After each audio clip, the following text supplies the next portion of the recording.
Alors, bienvenue à tous. Merci d'être présents à cette table ronde. Merci d'être venus. On aurait tant aimé être tous ensemble. C'est plus difficile, mais la technique nous permet aussi de pouvoir bénéficier d'échanges et d'informations.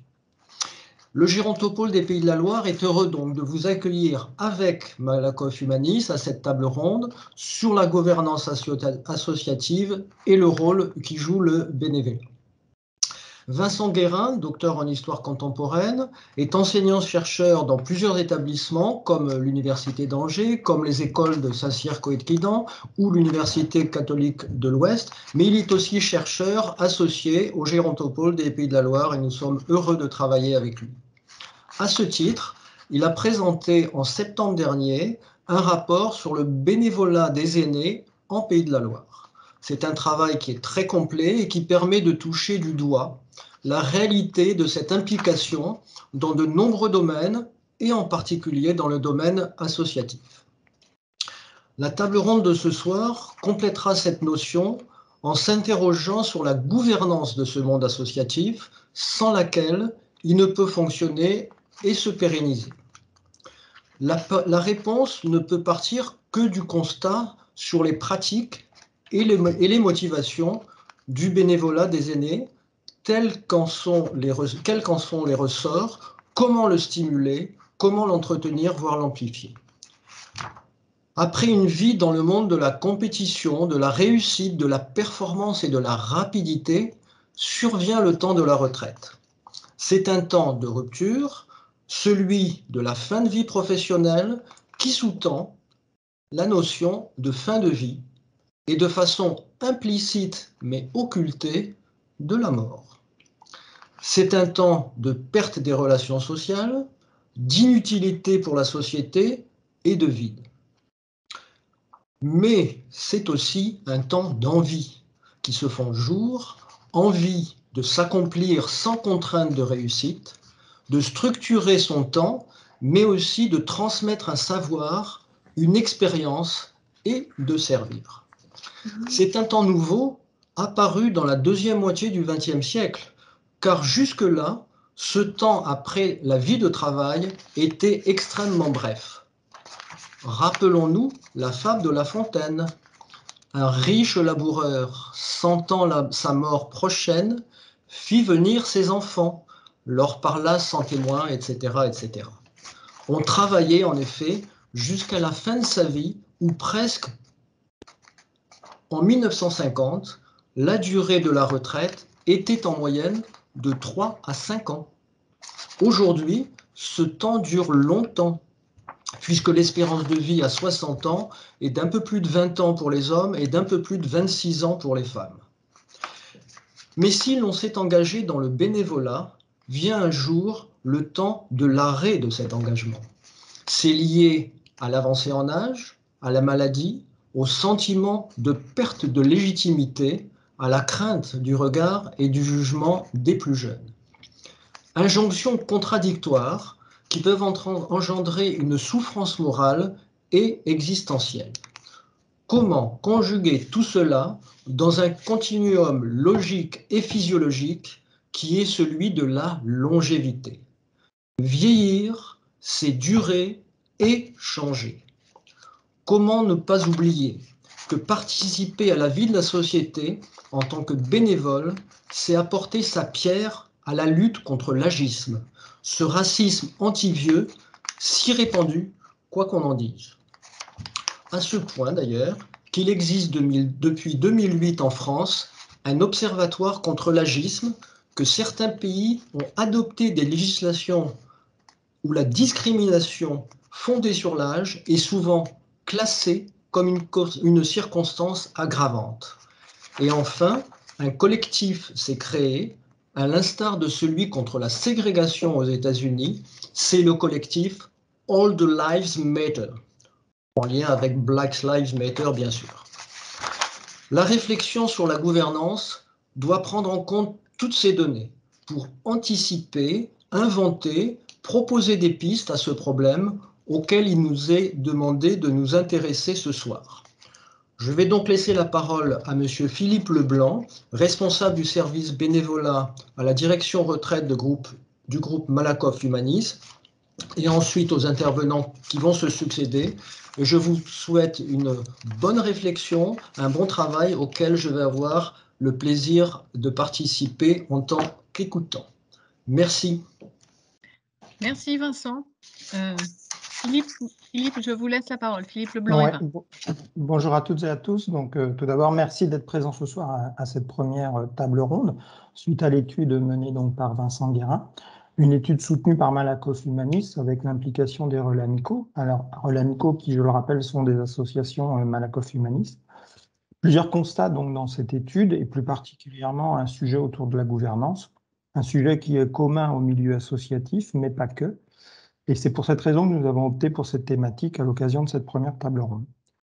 Je remercie bien évidemment Anne-Laure Mesguen, cofondatrice de Bénévolte, Daniel Joly, président du relais amical du Maine, ainsi que Julien Gauvry, responsable de la vie associative à ADMR Vendée, pour leur participation et leur témoignage à venir. Y a-t-il un ou des modèles de gouvernance? C'est une grande question. Je dirais que inspirons-nous des différentes expériences, de nos échanges, et essayons de voir ensemble comment faire autrement, apporter des améliorations au quotidien.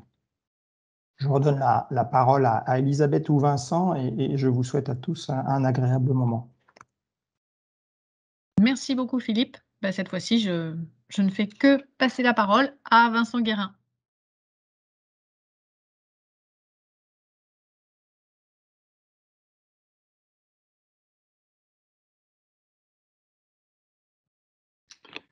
Merci à vous, Philippe. Merci à vous, docteur Aoudia, pour ces propos introductifs. Bonsoir à toutes et à tous. Merci d'avoir répondu à cette table ronde dans laquelle chacun pourra prendre la parole, être acteur. Donc, je m'appelle Vincent Guérin. Je suis effectivement donc chercheur associé au Gérontopole des Pays de la Loire, spécialisé donc en sciences humaines et sociales. Alors, cette table ronde s'inscrit dans le sillon de l'étude Être au monde et à soi-même, donc étude sur le bénévolat des aînés dans les Pays de la Loire, qui a été réalisée donc entre 2020 et 2021. Et elle fixe en fait les premiers jalons, cette table ronde, de celle de l'étude à venir qui porte sur la gouvernance associative des aînés dans les Pays de la Loire, et qui, vous allez le voir, pourrait avoir pour titre temporaire, créativité associative dans un monde contraint, ou inventivité associative dans un monde contraint à voir. Donc, cette table ronde sera organisée donc en 2 temps. Un premier temps de parole d'environ 1 heure qui sera donné à nos invités, que je vais présenter successivement. Puis, dans un second temps, vous aurez 1 heure pour dialoguer avec eux. Alors, avant de leur laisser la parole, j'aimerais décentrer un peu l'intitulé qui nous réunit ce soir et qui vous a interpellé, et lui donner une sous-jacence, toujours très difficile à dire, une sous-jacence. Alors, cela vous a certainement pas échappé, le mot gouvernance est entre guillemets. La gouvernance pourrait être définie de manière consensuelle comme la manière de diriger, piloter une association, adapter, projeter le projet associatif dans le temps. Seulement, le mot gouvernance n'est pas neutre. Il appartient au lexique néolibéral. Plus précisément, il est l'expression, nous allons le voir, d'une inflexion de ce courant de pensée qui s'est produite dans les années 1990 et qui a fait revenir le social dans le marché.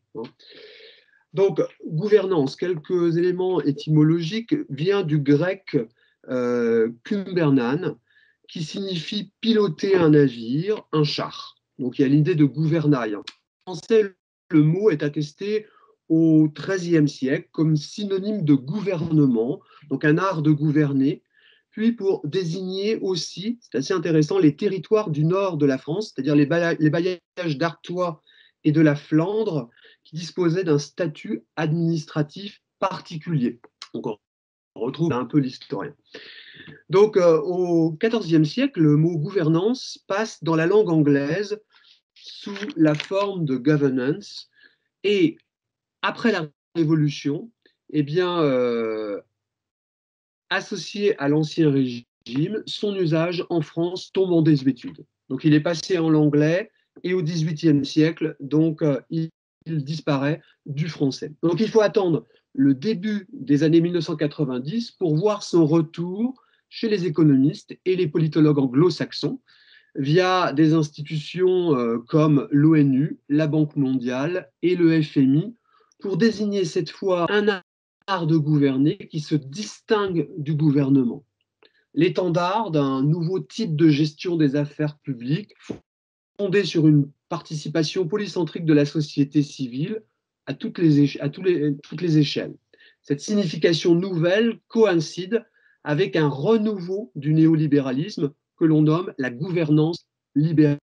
Alors, quelques mots sur cette histoire très, très rapidement. Les années 80 avaient sonné le glas de l'État-providence de services publics qui s'était imposé après la Seconde Guerre mondiale. Il était désormais perçu comme une charge économique qui nuisait à la compétition.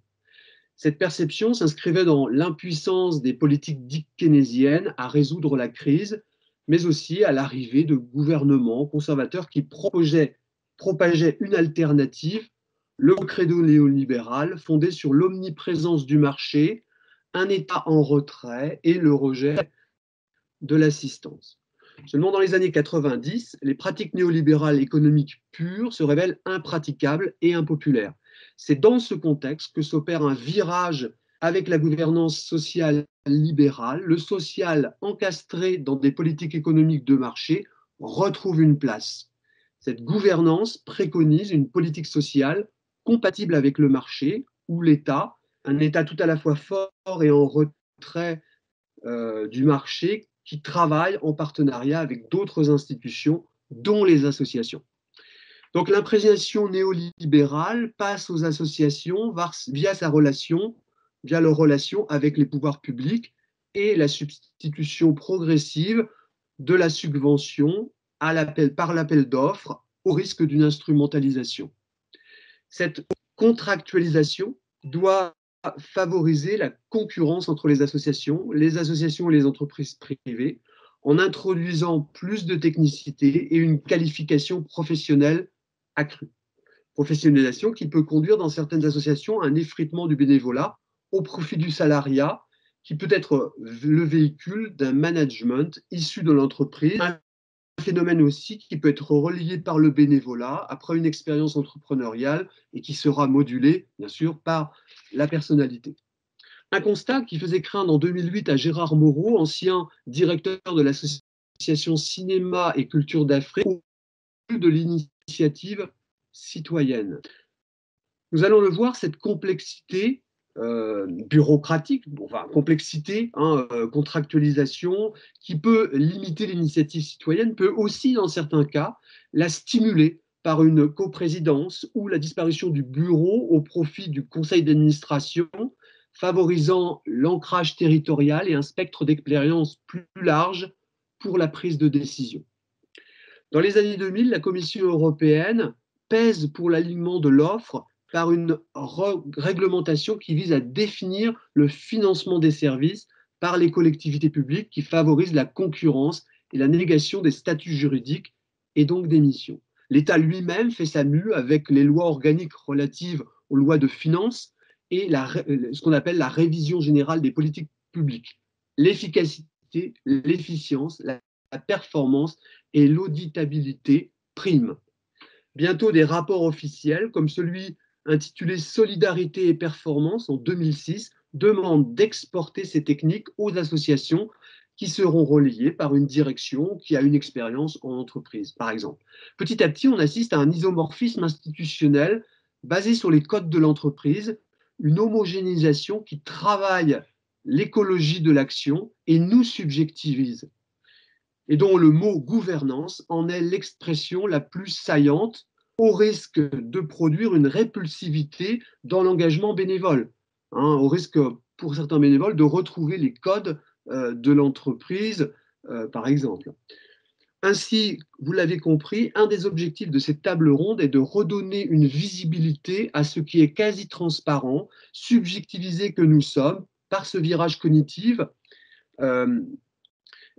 Observer aussi la manière dont on s'accommode du marché qui reconfigure, donne une couleur à l'action citoyenne associative, mais aussi la manière dont on s'en déprend. Une forge est essentielle dans un monde qui fabrique pour perdurer toujours plus d'instabilité. À côté du néolibéralisme, comme signifiant majeur de notre temps, nous verrons également l'impact de l'accélération technique, qui peut être aussi un frein à l'engagement. Le manque de temps subjectif qui nous conduit à nous rendre de plus en plus indisponibles, fuir toute activité chronophage. Un phénomène qui peut être contrebalancé par la nécessité pour les plus âgés, mais pas seulement, d'un besoin d'affiliation, l'immersion dans un collectif. Mais aussi, ça peut être contrebalancé par l'individualisme à l'œuvre, que l'on traduira ici par l'impérieux besoin de se réaliser, d'avoir aussi une certaine forme de reconnaissance. J'arrête ici mon propos en espérant ne pas avoir été trop long ni trop ébouriffant.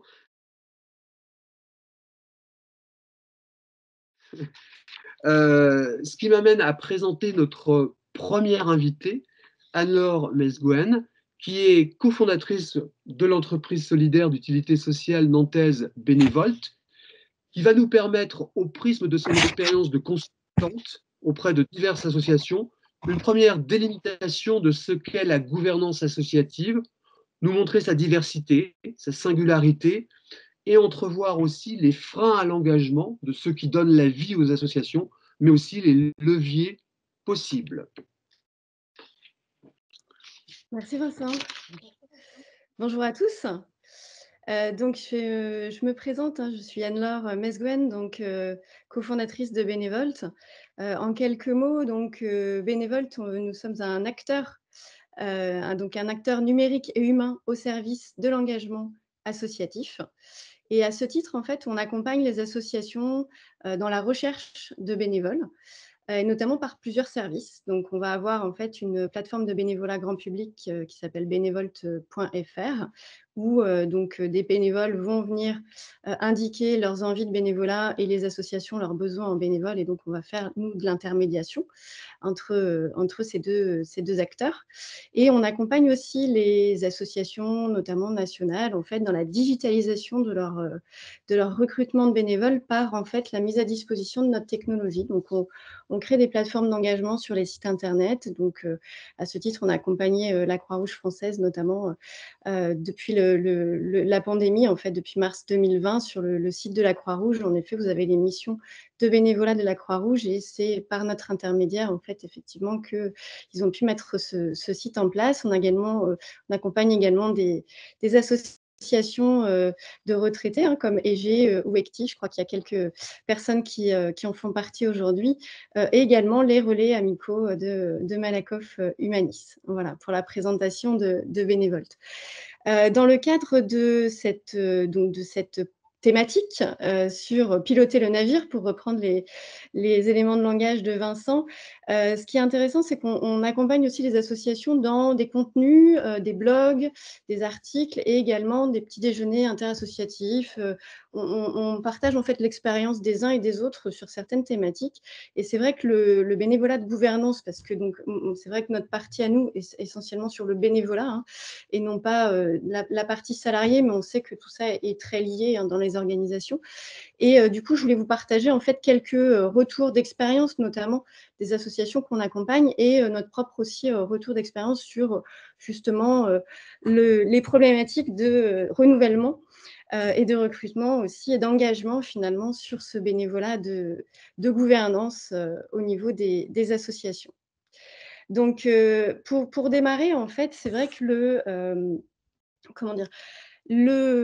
la gouvernance, elle est très diverse et elle est, en termes de profil, vous pouvez très bien avoir effectivement des profils de coordinateurs au niveau régional ou au niveau départemental. Vous pouvez avoir des administrateurs avec soit de la participation à des comités, ou soit avec des mandats, donc de président, de trésorier, de secrétaire général.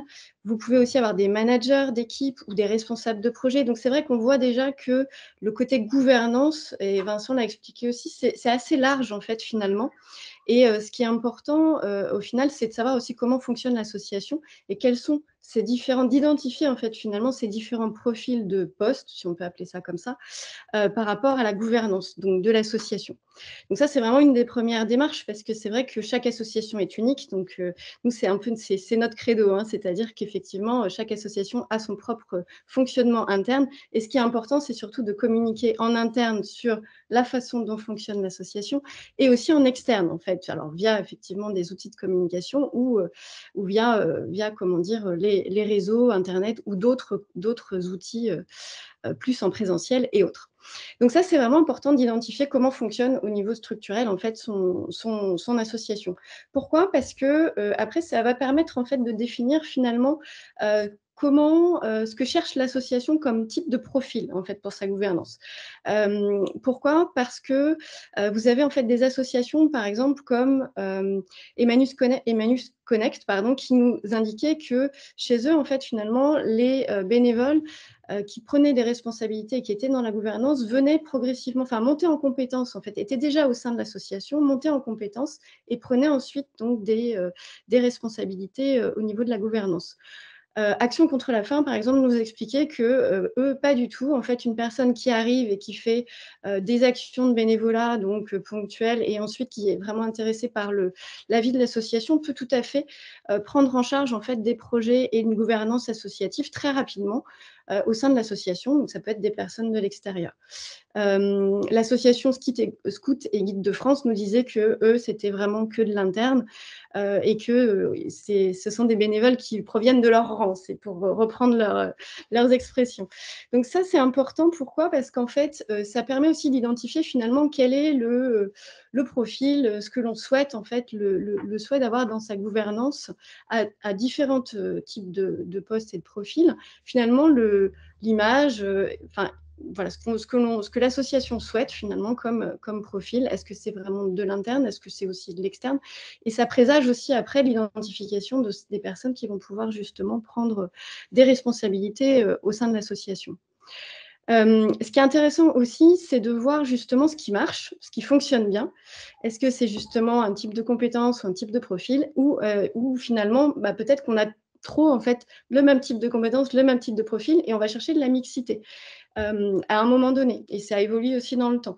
Donc c'est vrai que quand on a comme ça des renouvellements de gouvernance, c'est bien de pouvoir faire un état des lieux finalement de ce qui est présent, des personnes aussi qui vont partir, des profils qui vont partir, et finalement de se dire, est-ce qu'on recherche des profils, les personnes qui partent, finalement, ce serait bien d'avoir les mêmes profils parce qu'ils apportaient des choses qui étaient intéressantes dans la gouvernance de l'association, ou inversement, justement, c'est peut-être le moment justement aussi de mixer un peu les profils et d'avoir une dynamique qui est différente, parce que peut-être que finalement, le fait d'avoir uniquement tel type de profil n'est pas forcément bon pour l'association, pour la vie associative. Donc ça, c'est propre à chacun.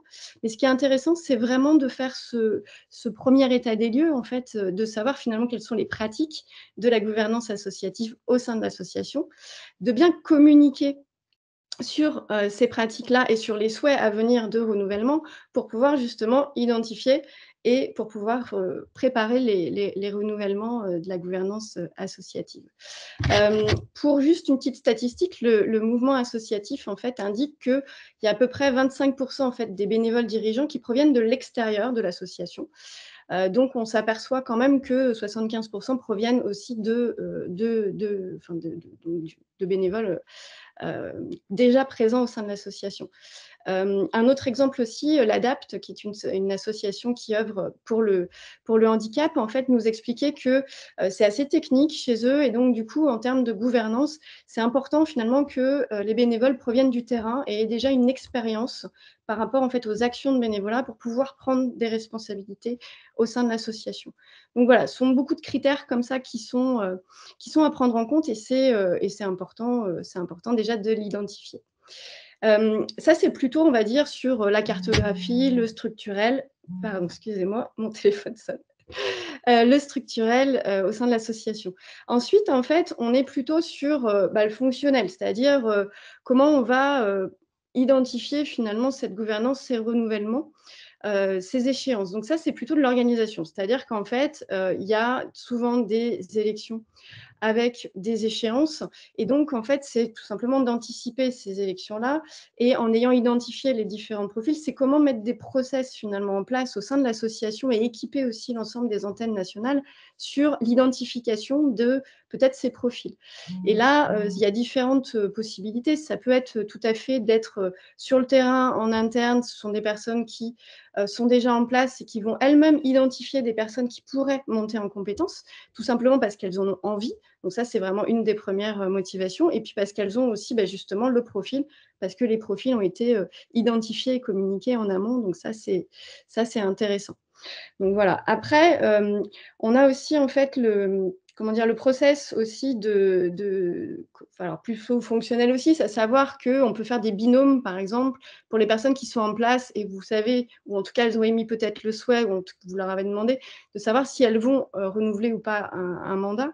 Et dans ces cas-là, de pouvoir leur demander elles-mêmes finalement de créer des binômes suffisamment à l'avance pour que finalement la passation puisse se faire, la formation puisse se faire, et que ce soit aussi plus facile pour la personne qui va prendre en fait en charge aussi cette responsabilité. Et peut-être que c'est même l'occasion peut-être de justement séparer et de créer 2 ou 3 finalement, comment dire, alors je ne sais pas si on peut dire poste bénévole, ou en tout cas pour pouvoir, activité bénévole pour pouvoir assurer cette mission. Donc ça, c'est important aussi de pouvoir le faire. Et pareil aussi au niveau opérationnel, il est possible d'envoyer justement des mailings d'informations, d'inviter peut-être aussi des personnes qui font partie de l'association ou qui sont motivées à venir à une assemblée générale, à venir à un conseil d'administration, à venir à une réunion d'information justement de quelque chose de plus resserré.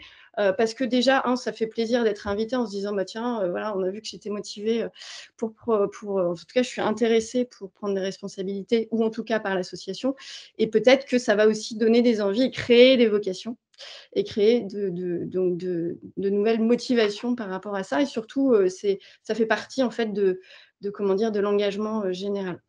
Après, ce qui est important aussi, en fait, c'est de pouvoir bien écrire, en fait, finalement, les process qui sont aujourd'hui sur la formation, comment sont accompagnées, en fait, finalement, ces personnes qui vont prendre des responsabilités. Est-ce que des formations sont mises en place? Est-ce que ce sont, maintenant, on a pas mal de choses qui se font en ligne, donc est-ce qu'il y a des réunions d'information? Est-ce qu'il y a une sorte de parcours du bénévole, sachant qu'il ne faut pas alourdir les parcours non plus, parce que si un bénévole doit faire un parcours de 6 mois avant de faire une action bénévole, nous, c'est ce qu'on dit, faites des petits pas, mettez-les en action et puis accompagnez-les au fur et à mesure, parce que sinon vous allez les perdre. Eux, quand ils arrivent, en fait, ils veulent agir. Et c'est vrai que s'il y a trop de modules de formation, ça va peut-être les démotiver tout simplement à agir au sein de l'association. Et inversement, s'il n'y a pas assez de formation, du coup, la personne ne se sent pas forcément accompagnée pour justement mener ces actions de bénévolat. Et dans le cadre de ces actions, elle représente l'association. Donc, il y a forcément un minimum de mots-clés, d'informations, de visions, de valeurs à transmettre, qui peuvent très bien se transmettre dans une visio d'1 heure, comme dans une journée entière de formation.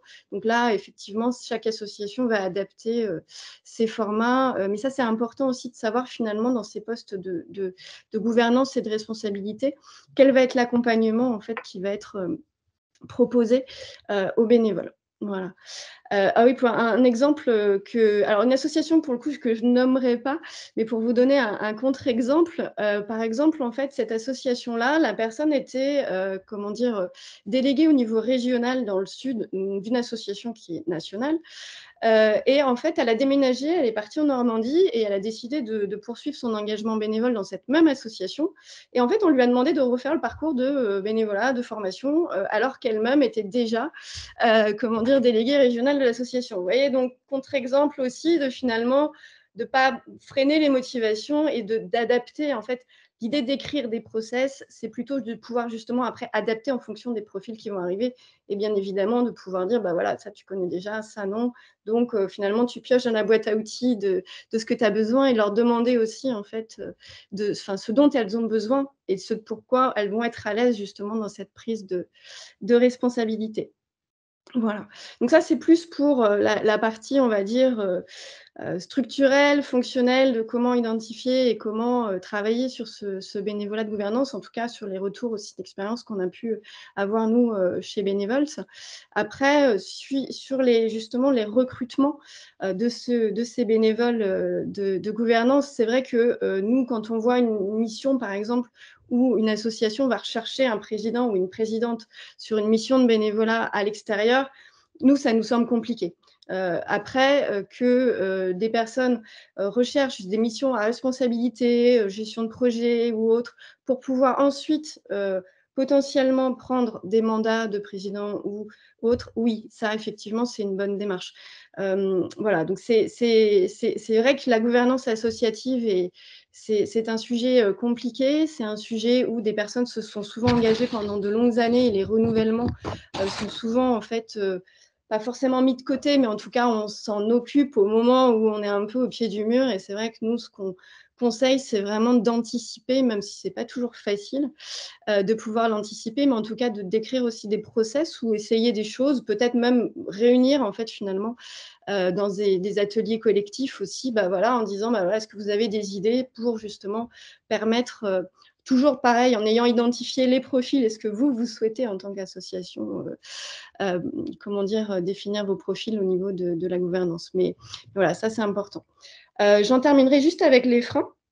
Les freins, en fait, il y a 3 types de freins vraiment sur, comment Vincent a dit, sur la répulsivité, j'ai noté le mot, à justement la gouvernance associative. Alors, les 3 freins, c'est quoi? Ça va être le temps. Le temps, pourquoi? Parce que, quand on est retraité aussi, justement, on veut garder du temps pour soi, pour sa famille et aussi du temps pour son activité associative. Donc la personne, elle a vraiment besoin, en tout cas dans le cadre du bénévolat des aînés, mais c'est le cas pour l'ensemble, des bénévoles. En fait, la personne a besoin de savoir combien de temps ça va lui prendre et quel type de tâches aussi vont lui incomber dans le cadre de cette prise de fonction, finalement, parce que même si c'est du bénévolat, c'est quand même une prise de fonction avec des responsabilités. Donc, cette notion de temps, elle est super importante. Et derrière, justement, la solution, entre guillemets, parce qu'on n'est pas… après, chaque association on n'est pas sur du conseil, on va dire, exhaustif, hein. Chaque association là-dessus a ses propres façons de fonctionner, mais c'est peut-être même de décrire finalement dans une sorte de fiche Excel ou dans un tableau, bah, voilà, tout ce qui finalement est à faire. Donc un tableau des tâches avec tout simplement le nombre d'heures que ça peut prendre ou la fréquence par mois ou par semaine. Tout simplement pourquoi? Parce que la personne va avoir ça sous les yeux, elle va se dire OK, bah ça je peux, ça rentre dans mon emploi du temps, donc finalement on vient diminuer une peur qui est de dire ça va me prendre tout mon temps, non, moi je ne veux pas le faire. Parfois, on a aussi eu pendant sa vie active des responsabilités et du coup, en fait, on transpose ces peurs de l'engagement sur justement peut-être des postes à responsabilité dans la vie associative, alors qu'en fait, elles ne sont pas du tout les mêmes que dans une entreprise. Parfois, c'est l'inverse, hein. Il y a parfois plus de temps dans une asso qu'au sein de l'entreprise. Mais en fait, c'est tout simplement diminuer l'incertitude, de se dire, bah voilà, chez nous, c'est comme ça, c'est à peu près ça. Voilà, tu peux téléphoner à un tel, il fait aussi ce poste-là. Pose-lui la question, renseigne-toi et donc diminuer en fait cette méconnaissance au niveau du temps. Ça, c'est important. Le deuxième frein, ce sont les compétences. La personne va se dire, ouais, mais moi, est-ce que je vais y arriver? Est-ce que j'ai les compétences pour le faire? Parce que je sais pas quel est l'attendu. Donc là, de la même façon, en fait, quand vous proposez comme ça à des personnes de prendre des responsabilités, c'est plutôt de pouvoir leur dire finalement, bah voilà, il y a des réunions animées, ok, mais les réunions, c'est pas 40 ou 80 ou 150 personnes, c'est 10 personnes, c'est une fois par mois, il y a telle et telle information, tu as telle et telle information quand tu animes ces réunions, donc voilà, donc en termes de gestion de projet et autres. Donc ça, c'est pareil, les compétences, finalement, c'est pareil aussi de donner des exemples de, bah voilà, il y avait un tel ou une telle qui avait pris ces responsabilités-là, son profil, c'était ça, elle s'en est très bien sortie, cette personne-là s'en est très bien sortie. Donc, c'est pareil, de la même façon, c'est de communiquer vraiment sur les attendus pour diminuer ce côté qui dit responsabilité, dit forcément compétences plus, et finalement, ça va venir freiner aussi l'engagement. Donc, ça, n'hésitez pas justement à ne pas faire les fiches de poste à mouton à 5 pattes, hein, c'est pas nécessaire. Donc du coup, c'est un des freins qui est à lever. Et le dernier frein, et je m'arrêterai là, c'est la partie juridique. C'est-à-dire qu'en fait, quand on est dans une association, on a des responsabilités aussi. Il y a d'ailleurs une loi qui est passée pour justement travailler sur cette responsabilité, notamment des présidents et des présidentes des associations. Voilà, donc en fait, finalement, la personne qui va prendre ce poste-là, elle va se poser la question, est-ce que je prends un risque juridiquement?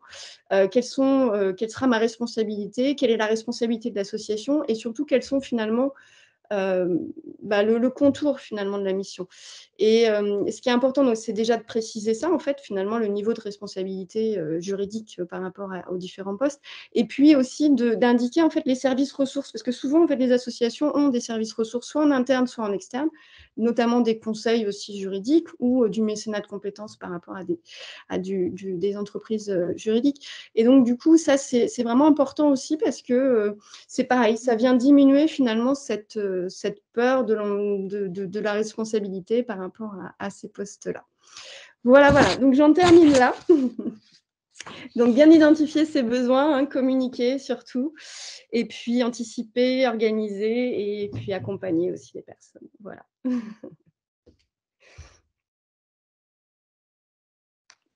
Merci Anne-Laure pour cette intervention très, très riche. Alors, j'aimerais maintenant vous présenter Daniel Joly. Donc, Daniel Joly est président du relais amical du Maine, c'est-à-dire au Mans, et il va nous présenter concrètement sa manière de faire.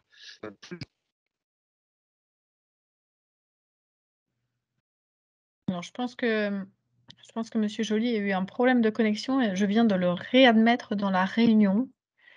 Donc, j'espère qu'il n'a pas de problème de connexion. Est-ce qu'il est bien dans Je suis connecté par téléphone. OK. Alors, je vous laisse prendre la parole. Donc, c'est arrivé à mon tour, le temps que je me batte avec les fils et les câbles. Tout à fait, c'est à vous. Parfait.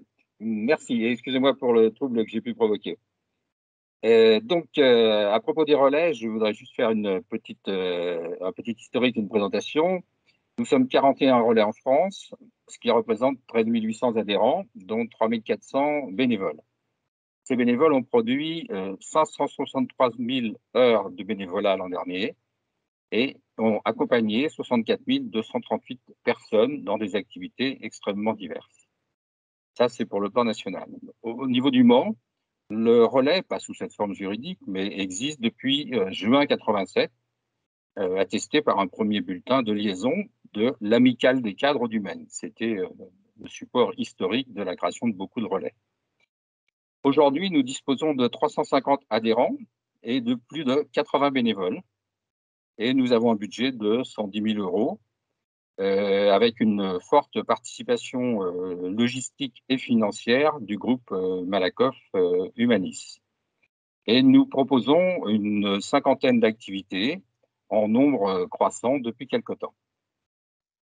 Alors, à propos de la gouvernance et donc du sujet d'aujourd'hui, la notion de gouvernance, ça a déjà été dit, est apparue récemment, et encore plus récemment, dans le monde associatif, avec l'introduction de financements externes dont les promoteurs exigent parfois en retour une organisation assurant la fourniture d'indicateurs proches des exigences faites aux entreprises, qu'elles soient subventionnées ou non. C'est le cas des relais amicaux et celui du Mans n'échappe pas à ces règles. Depuis ma prise de fonction officielle en mars 2020, j'ai tenté de mettre en œuvre quelques éléments visant à fournir un cadre de fonctionnement et des informations les plus pertinentes possibles. Selon moi, la gouvernance repose sur la mise en œuvre de 4 verbes d'action essentiels. C'est bien des verbes d'action. Clarifier, organiser, déléguer et faire durer. Alors, ça ne ressemble pas toujours à des verbes d'action, mais dans la pratique, c'est bien les actions qu'il faut mener. Clarifier, c'est dans un premier temps analyser les fonctionnements à l'œuvre et rechercher leurs implications historiques dans la vie de l'association et intégrer ces schémas existants afin d'avoir une vue la plus précise possible des mécanismes en fonctionnement.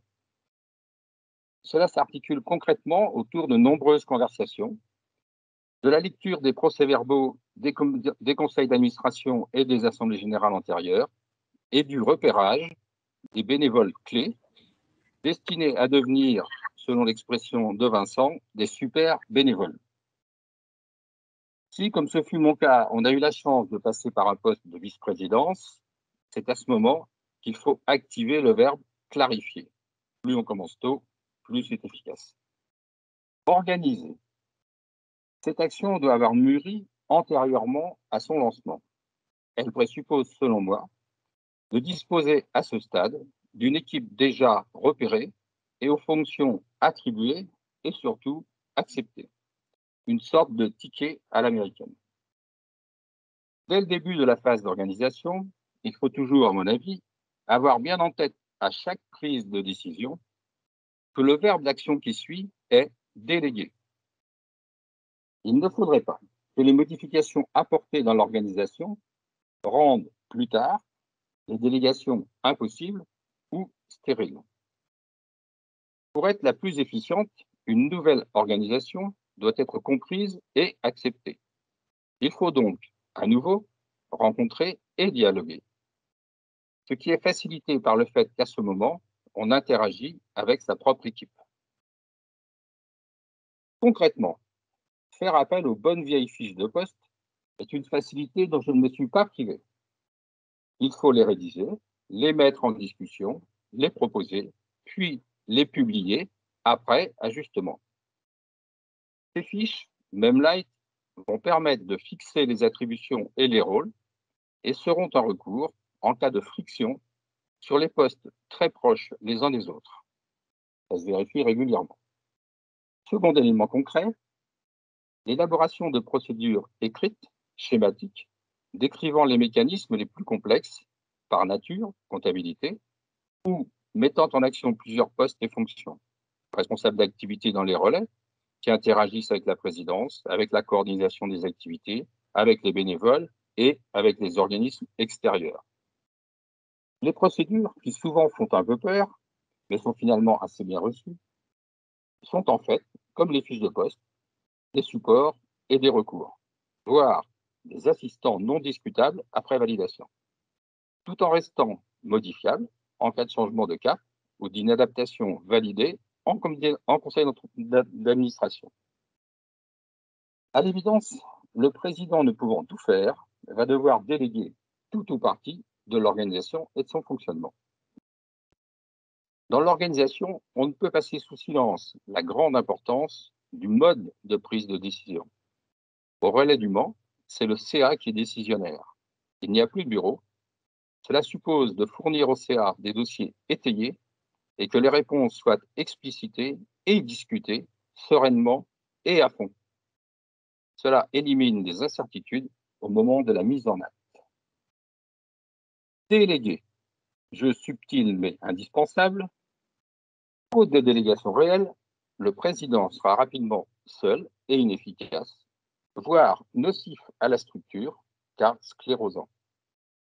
La délégation doit être claire, explicite, la plus complète possible et allant le plus loin possible, même dans les détails. Si elle est partielle, elle sera boiteuse et l'on ne saura pas qui s'arrête où. Pour ma part, lorsque je donne délégation, j'indique mes objectifs et détermine et donne les moyens, en accord avec le CA.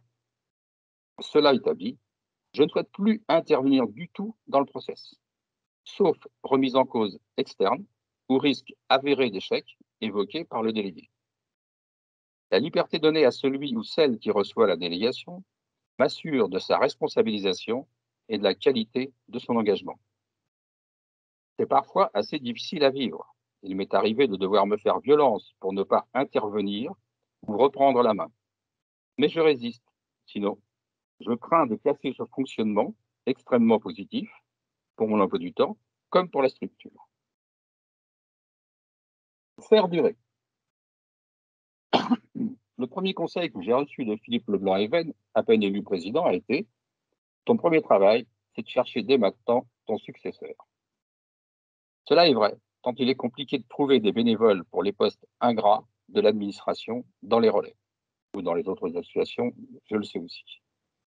Cela ne concerne pas que la présidence, mais tous les postes clés, pour lesquels il faut aussi trouver le plus tôt possible des adjoints qui, après formation, seront de potentiels successeurs. Tâche ardue et exigeant un grand respect des égos de chacun. Les fiches de poste sont ici aussi d'une aide précieuse pour décrire aux prospects les enjeux et les attendus de la proposition qui leur est faite. Faire durer, c'est aussi accepter d'emblée que ce que l'on met en œuvre est éphémère et donc doit être adapté à cette situation. Rien de trop définitif, de trop inflexible. Il n'y a pas lieu de compliquer la vie du ou des suivants. Cette sagesse, pas toujours confortable, doit s'appliquer à tous les postes fondamentaux de l'association.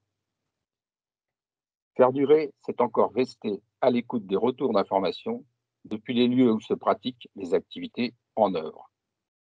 Mais aussi, c'est entendre et accueillir les propositions de création d'activités nouvelles, les analyser, les chiffrer, les infléchir si besoin, faire de son mieux pour les lancer et les suivre lors de leurs premiers envols.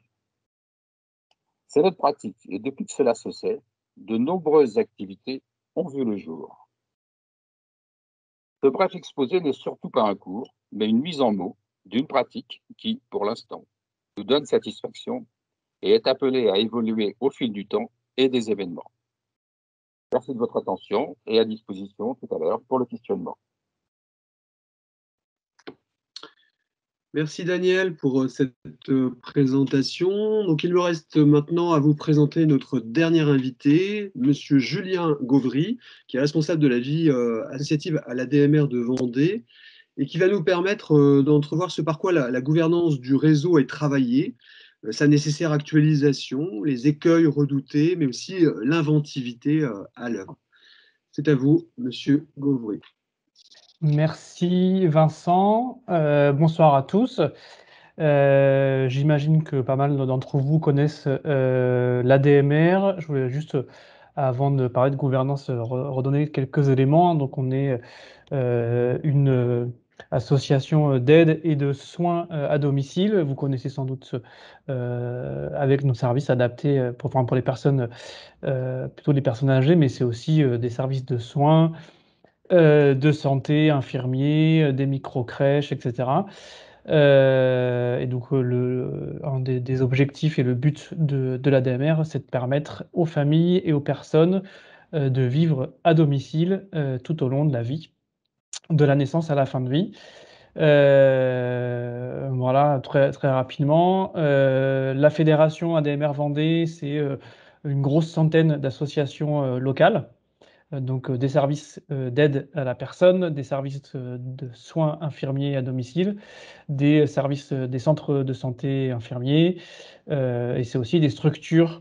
Il y a quelques EHPAD, quelques MARPA, des micro-crèches, etc. C'est à peu près 2700 salariés et 700 bénévoles. Et parmi ces bénévoles, on a une grosse partie qui sont ce qu'on appelle en interne des bénévoles de gouvernance, c'est-à-dire les membres des conseils d'administration et en particulier les membres des bureaux qui sont présents dans chacune de ces associations locales. Donc président, vice-président, trésorier, secrétaire, un fonctionnement classique qu'on retrouve dans pas mal d'associations. Je ne vais pas m'attarder trop sur les quelques difficultés auxquelles on est confronté, mais je vais quand même les reprendre.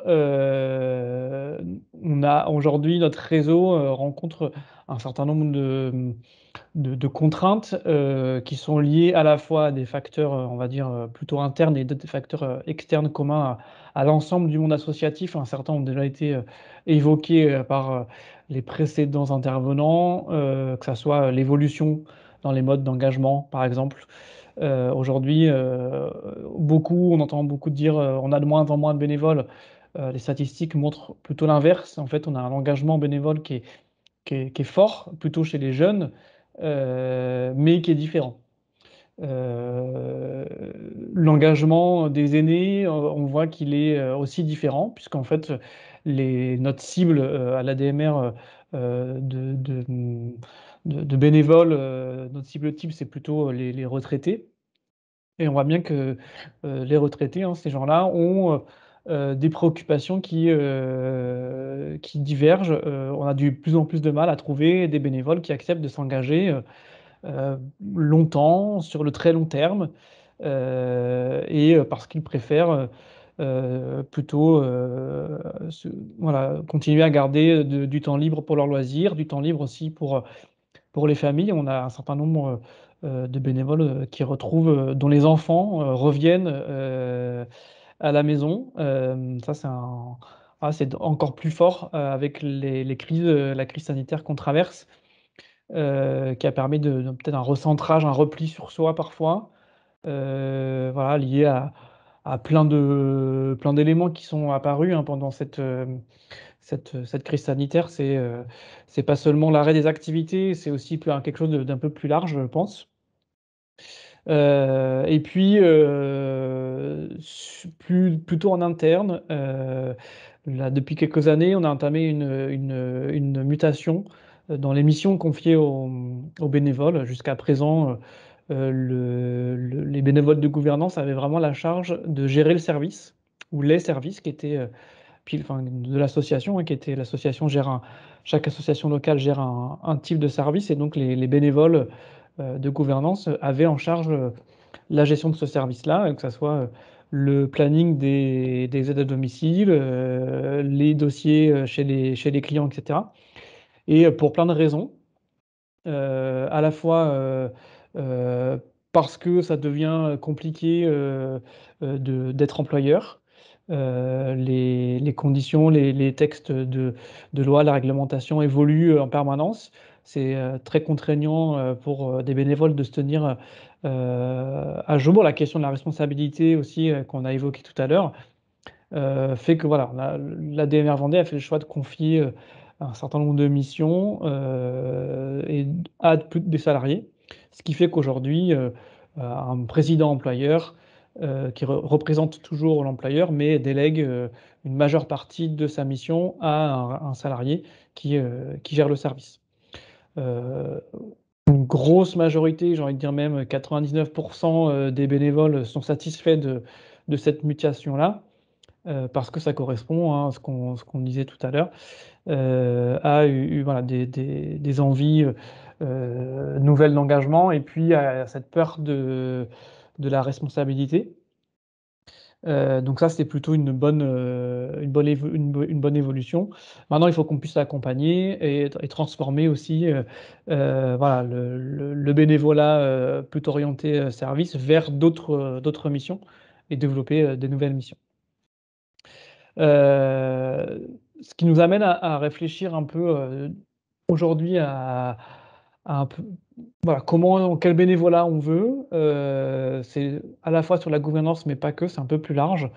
Et puis je pense surtout, à titre personnel, que les pistes qu'on est en train d'explorer de manière plus ou moins approfondie aujourd'hui à l'ADMR Vendée sont des pistes qui sont ou qui seront à explorer par le monde associatif de manière générale. Je pense que le monde associatif va devoir, qui s'appuie sur le bénévolat, va devoir changer de logiciel, pardon, se réinventer. Dans le titre de la conférence, et l'inventivité, je pense qu'on en est vraiment là. C'est quelle piste pour demain pour continuer à garder des bénévoles. Dans les pistes qui sont en discussion, il y a les modes d'organisation, sans doute des modes d'organisation plus agiles, plus flexibles.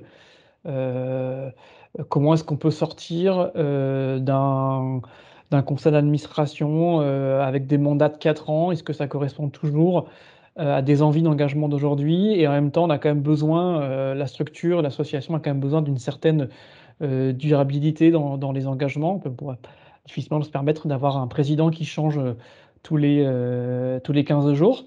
Et puis nos partenaires en face, que ce soit au niveau de la préfecture, au niveau de la représentation de l'employeur, ont aussi besoin d'une certaine durabilité dans les gens qui s'engagent. Et ça n'empêche pas qu'on doit pouvoir penser à des réflexions. Donc, est-ce que ça va de la mutualisation entre associations et se partager une gouvernance? C'est des choses qu'on met en place, c'est-à-dire qu'on a plusieurs associations qui ont une gouvernance commune.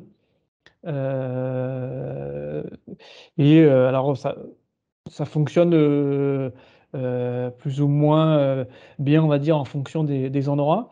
Mais c'est une piste qui a son intérêt de permettre, quand on est dans des associations qui partagent les mêmes locaux, qui sont dans le même réseau, voilà, ça diminue le nombre des bénévoles dont on a besoin pour faire fonctionner ces deux associations. Donc, c'est déjà un avantage mathématique, on va dire. Ça nécessite des ajustements dans les missions. La coprésidence semble aussi être une piste à explorer, c'est-à-dire d'avoir une présidence assumée par plusieurs personnes et de manière plus large, ça va vers comment est-ce qu'on arrive à dépersonnifier un peu nos missions. Aujourd'hui, globalement, dans notre fonctionnement, c'est une personne égale une fiche mission et une personne, un président qui reste pendant 10 ans. Bah, en fait, l'image qu'on a, c'est plus l'image d'un président, c'est l'image de la personne. Ce qui peut parfois freiner et empêcher de nouvelles prises d'initiative parce que on se projette en disant bah ouais, mais être président, c'est faire comme monsieur ou madame un tel qui est présent dans l'association plus de 24 heures par semaine. Et moi, j'ai pas ce temps-là à donner. Donc je peux pas m'engager aujourd'hui. Donc peut-être que voilà, on a à travailler ces questions-là sur comment est-ce que de dire voilà, être président d'association, c'est pas être monsieur ou madame un tel, voilà, c'est répondre à certaines tâches, certaines missions. Heu, Oser dire que la mission, elle n'appartient pas, en fait, on possède pas, sa mission, on est de passage, dans la structure. Donc ça va avec ce que disait tout à l'heure, hem, dont j'ai la personne dont j'ai perdu le nom, Mesguin, de Bénévolte sur, la temporalité et de dire: «J'ai besoin de me projeter, sur une durée, déterminée». C'est un peu ce qu'on va essayer de mettre en place, dans un parcours, bénévole, de dire dès le départ: le bénévole qui arrive, c'est pour combien de temps il s'engage.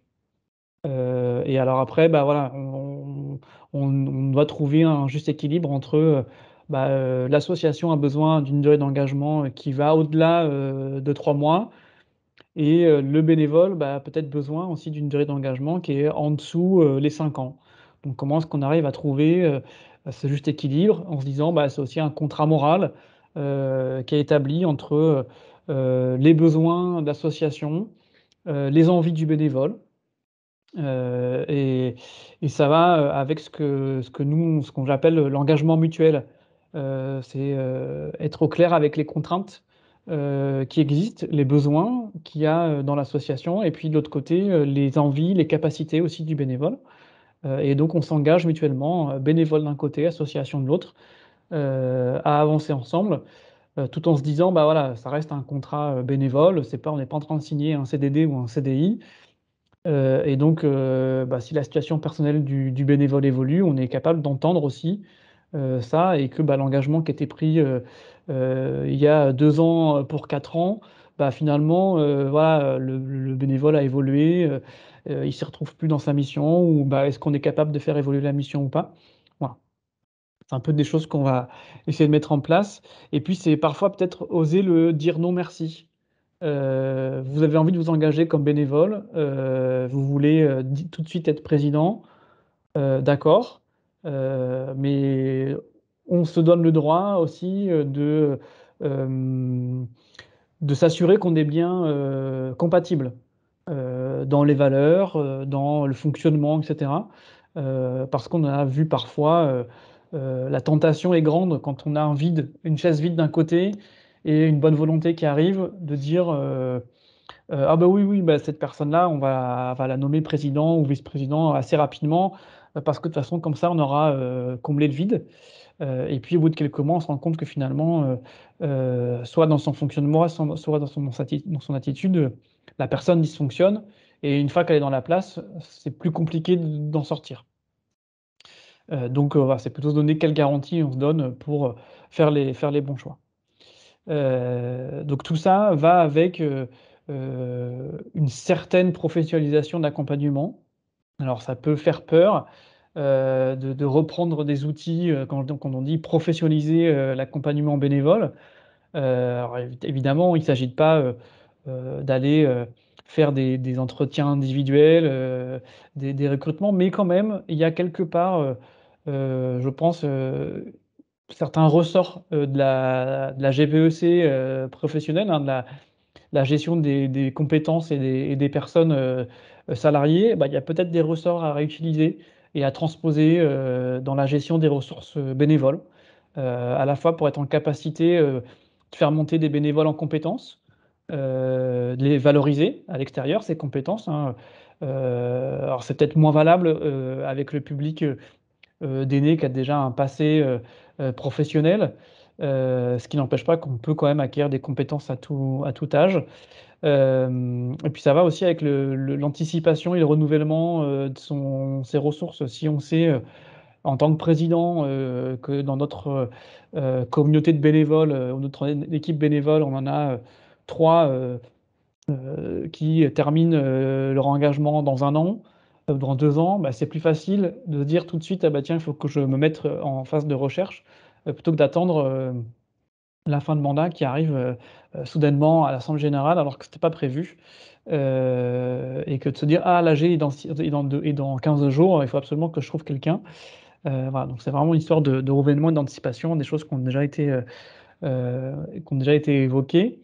Heu je pense aussi que la question des outils numériques, va, soit nous aider ou en tout cas aujourd'hui ça peut être un frein dans notre public, parce que, la génération, qu'on a, de bénévoles n'est pas forcément la génération la plus à l'aise avec les outils numériques. Or, on voit que c'est des outils qui tendent fortement à se développer, à s'utiliser, hein.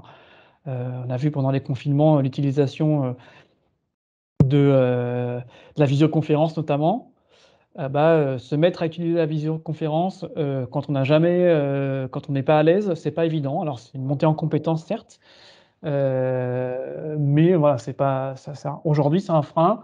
Sans doute que ce frein-là, avec les années, va disparaître, puisque, les générations se succédant, même si on reste sur des profils, de bénévoles plutôt, retraités. On peut imaginer que, les retraités de demain, seront beaucoup plus à l'aise avec l'utilisation des outils numériques et donc on pourra s'en saisir, d'autant plus, à la fois dans le recrutement. Aujourd'hui qu'on on voit bien, ce que disait, tout à l'heure aussi, Benevol, hein, utiliser des plateformes numériques pour faire du recrutement. Bah, c'est faisable aujourd'hui, mais est-ce que ça correspond pas toujours au profil de bénévole qu'on veut rechercher? Sa question, ça m'emmène vers la question des profils, de quel type de profil, bénévole, on veut. Certainement, que, dans un avenir, proche, il faudra qu'on aille chercher et qu'on s'autorise à aller chercher d'autres bénévoles et jouer la carte de l'intergénérationnel. Donc là, c'est quelque chose d'assez, voilà, je pense plutôt, interne, d'aller chercher, voilà, continuer à chercher des jeunes retraités, mais aussi des actifs en dehors. On parlait tout à l'heure, où est-ce qu'on va chercher nos ressources? Est-ce que c'est plutôt en interne ou plutôt en externe? Pour ce qui est de l'ADMR, c'est, pas simple d'aller chercher des ressources en interne, parce que, on a, notre, cœur d'activité fait que, si on va vers les personnes aidées, qui sont plutôt, des personnes fragiles ou, sont pas forcément celles qui ont la capacité aujourd'hui à s'engager en tant que bénévoles et puis, si on a aussi des activités plutôt centrées vers des, actifs, ou autres, nos missions aujourd'hui sont pas forcément les plus adaptées. Donc il faudra qu'on puisse trouver un moyen d'adapter, les 2. C'est plus facile quand on est, si je prends l'exemple, de l'association de scoutisme dans laquelle j'étais auparavant, effectivement, quand on a, des jeunes qui s'engagent, et qui participent aux actions loisirs en tant qu'enfants, c'est plus facile de leur transmettre la culture et de les garder derrière en tant que bénévoles une fois qu'ils deviennent adultes ou jeunes adultes. Et puis peut-être que je terminerai par une piste à explorer, ça va être celle des partenariats. Je pense que une des clés peut être d'aller imaginer. En fait, c'est toujours plus facile d'aller faire ça à plusieurs, d'aller chercher de nouveaux bénévoles à plusieurs. Sans doute qu'il y a à imaginer voilà, dans le partenariat, avec d'autres associations, mais aussi, pourquoi pas, dans le réseau d'entreprises, de se dire, dans la préparation à la retraite, par exemple, pourquoi pas intégrer des pistes, voilà, de dire: «Bah, vous savez pas comment occuper votre retraite, bah, venez en tant que bénévole chez nous». Voilà, ça peut être une piste à explorer. Donc il y a certainement plein d'autres que j'ai pas évoquées ici, qui ne viennent pas forcément et d'autres sont certainement à explorer, mais ça va sans doute l'objet de nos échanges à venir là avec les questions-réponses. Voilà pour ce qui est de ce que je pouvais vous dire ce soir. Merci beaucoup. En fait, pour l'instant, personne n'a posé de questions ou émis de remarques.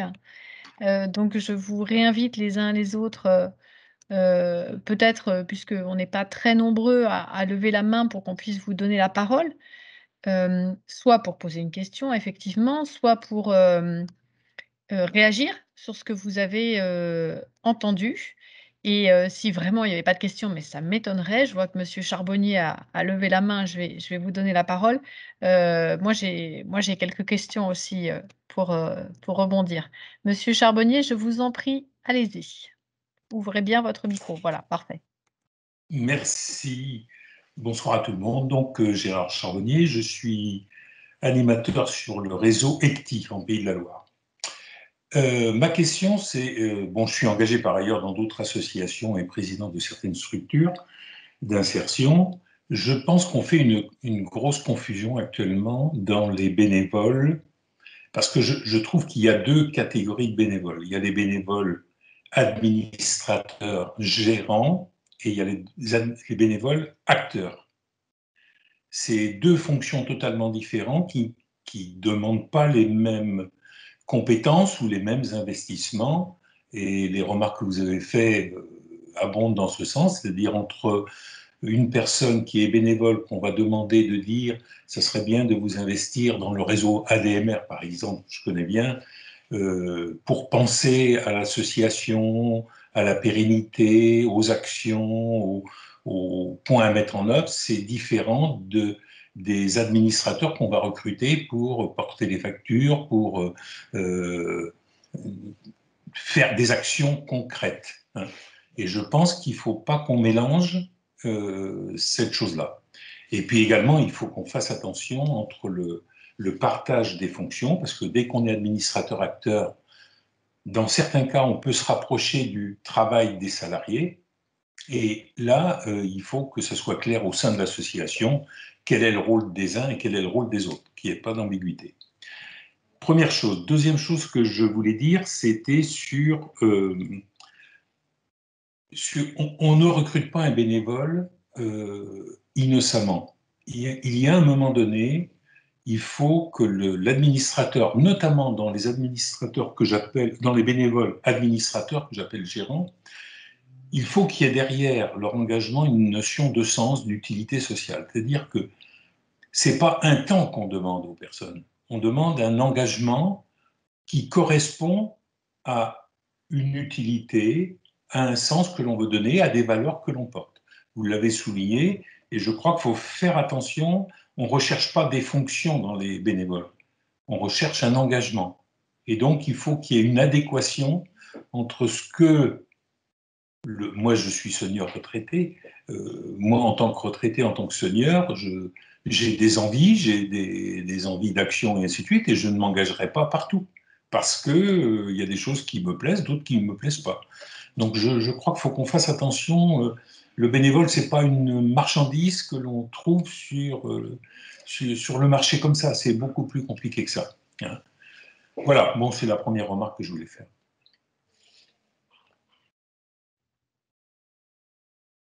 Merci, Monsieur Charbonnier. Peut-être qu'il va y avoir des réactions à partir de votre propos ou notamment de la part de nos orateurs, mais comment, parce que Monsieur Gauvry l'a dit aussi, il faut veiller à ce que finalement il y ait une compatibilité entre les valeurs de l'association, le fonctionnement tel qu'il existe, et puis les bénévoles administrateurs là que l'on va enfin qui vont peut-être prendre des responsabilités. Comment concrètement vous faites les uns et les autres pour vérifier cette compatibilité ou pour évaluer cette compatibilité?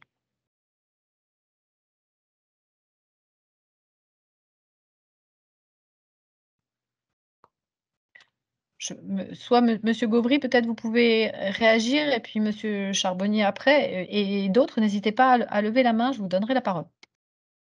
Alors effectivement, comment on fait concrètement? On se donne du temps.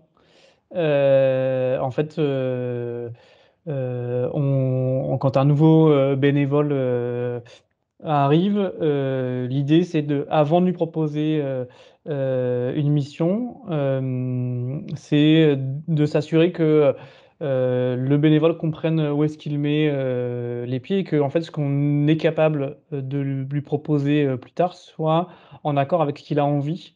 Et justement, comme disait monsieur Charbonnier, avec son engagement, personnel. Est-ce qu'on partage les mêmes valeurs? Est-ce que, on partage les mêmes envies, les mêmes projets? Voilà. Et puis, donc ça se fait, voilà, à travers, des échanges, de bénévoles, à travers des rencontres, à travers, un temps d'observation, d'un conseil d'administration, et cetera. Et puis dans un deuxième temps, on vient, parler, des besoins. C'est-à-dire voilà, on a ces besoins-là. Alors on les garde toujours un petit peu en tête, hein, et puis, cette phase d'observation, elle se fait plus ou moins, rapidement en fonction de la personne quand on a en face, et de comment se fait le contact, et cetera. Mais voilà, l'idée, c'est vraiment d'avoir ce temps d'observation, puis après on vient parler vraiment des besoins concrets, de mission, de durée d'engagement, de conditions d'engagement, et cetera.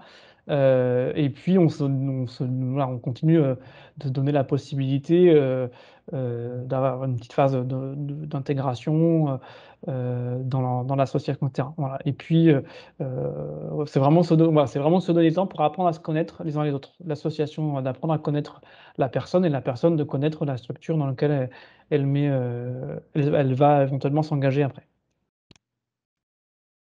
Merci. Monsieur Charbonnier, est-ce que vous souhaitez répondre aussi? Et puis je vois Oui. que Monsieur Chauveau-Deslandes veut prendre la parole, je la lui donnerai après. Moi, je veux bien. Bon. Ce que je crois, c'est que la notion de sens prend de plus en plus de valeur. Et dans l'économie sociale et solidaire, puisqu'on est dans ce champ-là, ça a encore plus de valeur qu'ailleurs. Une entreprise, on recrute un informaticien, on recrute un comptable, on recrute qu'il produise des chewing-gums, des soutiens-gorge ou une paire de chaussures. Le comptable, il a la fonction de comptable. Dans une association, c'est autre chose. Une association, dans l'économie sociale et solidaire, il y a une valeur suprême, il y a une raison, il y a une motivation, il y a un objectif suprême qui est la notion de sens. Nous, à Haïti, tout simplement, notre philosophie, c'est de dire, dans une dynamique de partage, donnons des moyens à ceux qui n'ont pas de moyens. On a des expertises et on est là pour dire, est-ce qu'on est capable d'apporter des compétences, des expertises à des gens qui n'en ont pas, des compétences. Alors ça peut être beaucoup de choses. Et moi, j'insiste toujours sur la notion du sens parce que c'est celle qui fait la pérennité, l'engagement, la structure et la valeur. Et c'est ce qui permet d'avoir une orientation encore plus claire. Merci, Monsieur Charbonnier. Monsieur Chauveau-Deslandes. Oui, bonsoir à tous. Alors, je vous prie de m'excuser, j'ai pris le train en route un peu tardivement, mais je voulais dire que je partage totalement les propos de Monsieur Charbonnier. Peut-être, excusez-moi, rappelez juste Alors, à l'ensemble de nos oui, auditeurs qui vous êtes. Merci. alors, j'ai 2 casquettes ce soir.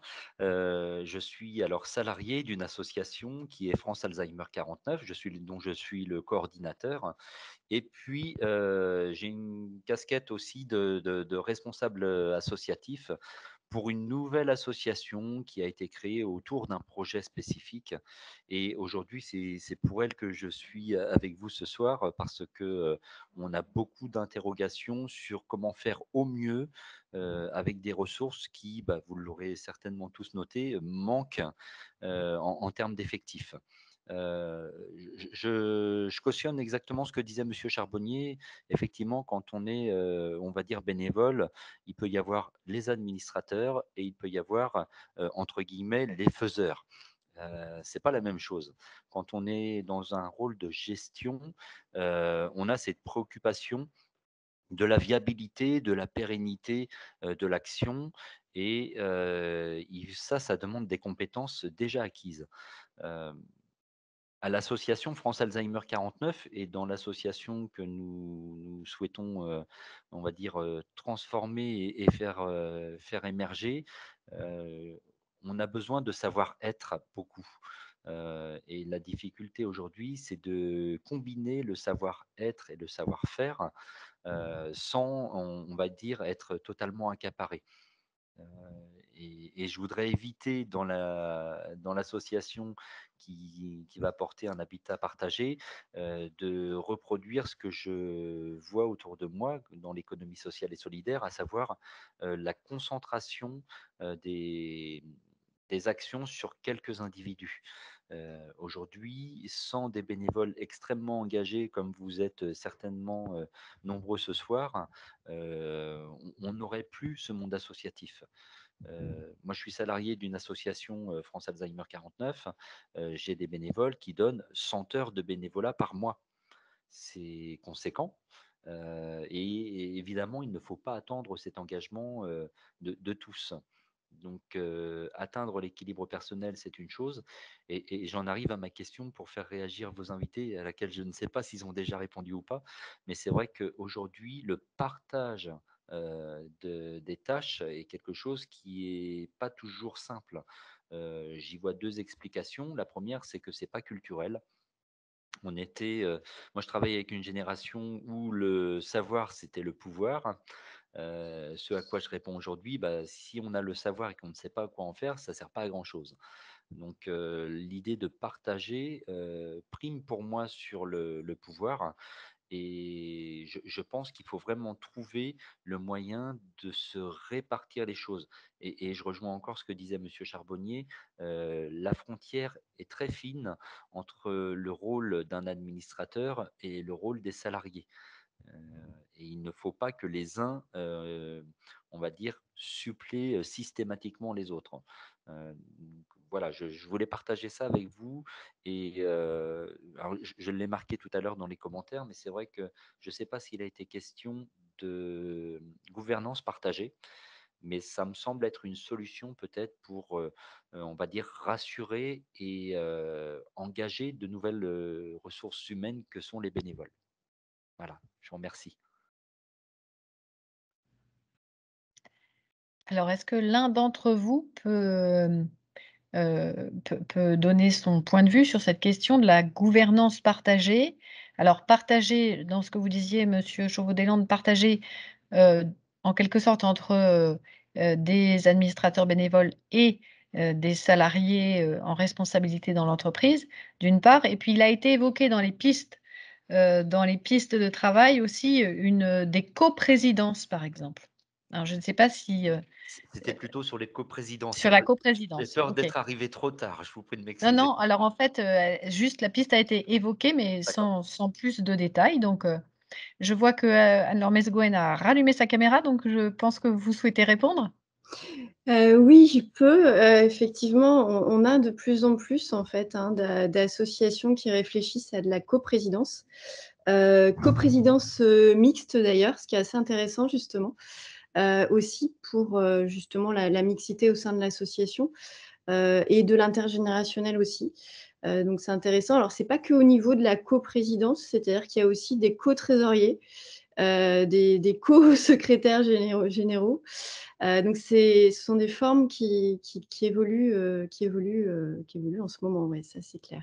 Nous-mêmes, en fait, on est en gouvernance partagée chez Benevolt, car en fait, je partage la présidence, et la gestion en fait de Benevolt avec Amélie Arcil, qui est cofondatrice également. Donc on est toutes les deux en fait en co-gestion, en co-gérante en fait de Benevolt, et on a un comité de pilotage participatif d'une douzaine de membres que l'on réunit à peu près tous les 3 mois, avec justement des bénévoles, des associations, des acteurs de l'économie sociale et solidaire, voilà, des acteurs qui soutiennent le projet, et puis on soumet en fait des sujets justement, et ça ouvre aussi justement les différentes thématiques. Donc oui, je vais dans votre sens effectivement, et comment dire, Julien Gauvry en parlait aussi sur l'évolution des formats associatifs à venir, justement avec...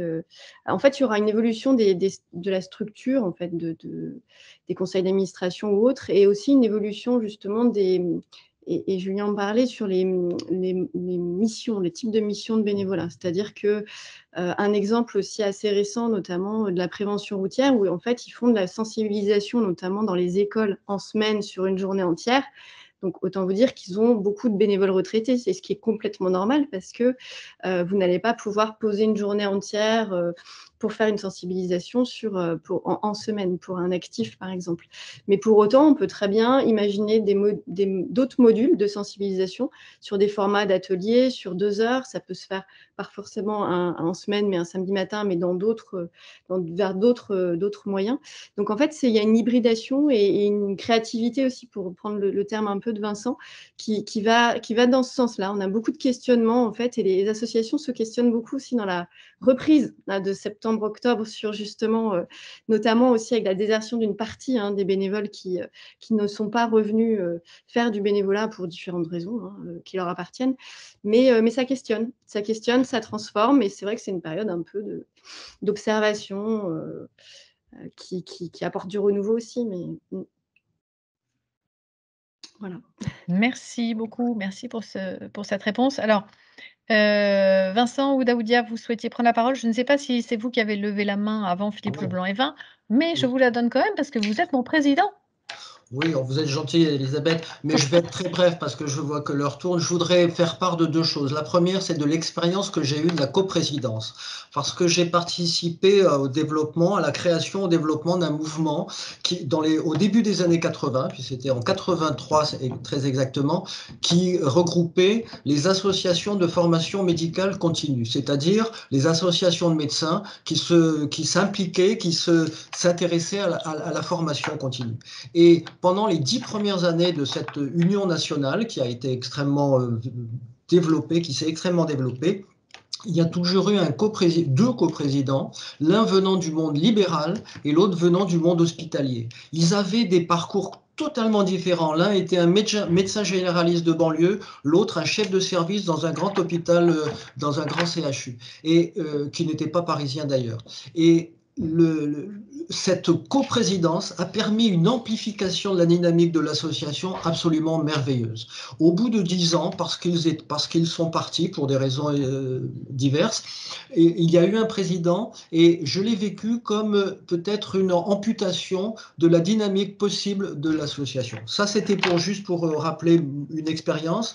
La deuxième chose, en dehors du fait que je voudrais remercier beaucoup Daniel Joly, qui m'a fait voir un certain nombre de choses, qui m'a montré une vision prospective dans la gouvernance d'une association dont pour l'instant j'assume une certaine responsabilité partagée, mais c'est une leçon dans le bon sens du terme qu'il m'a apporté, et je le remercie énormément. Et puis pour finir, je dirais simplement que le bénévole doit pouvoir se reconnaître dans les valeurs d'une association, et que peut-être ce qui manque parfois, c'est que ces valeurs soient clairement annoncées et soient écrites. Et le fait de les écrire, de les toucher, de les palper, de les voir sur un mur ou sur un tableau ou sur un papier, ça permet peut-être d'adapter, de les adopter d'abord, et puis peut-être d'adapter un certain mode de fonctionnement qui permet de découvrir et de partager un certain nombre de valeurs. Voilà ce que je voulais dire rapidement. Je vous remercie. Merci Vincent. Philippe Leblanc-Evin. Oui, merci beaucoup. Alors d'abord, merci pour les témoignages des différents intervenants qui sont très complémentaires et très intéressants. Moi, sur le sujet effectivement de la gouvernance, on s'est aperçu et on essaie de mettre en place, parce que on ne va pas tout révolutionner d'un coup de baguette magique, on essaie de mettre en place, et l'exemple des relais amicaux qui sont présents ce soir parmi nous sont de bons exemples.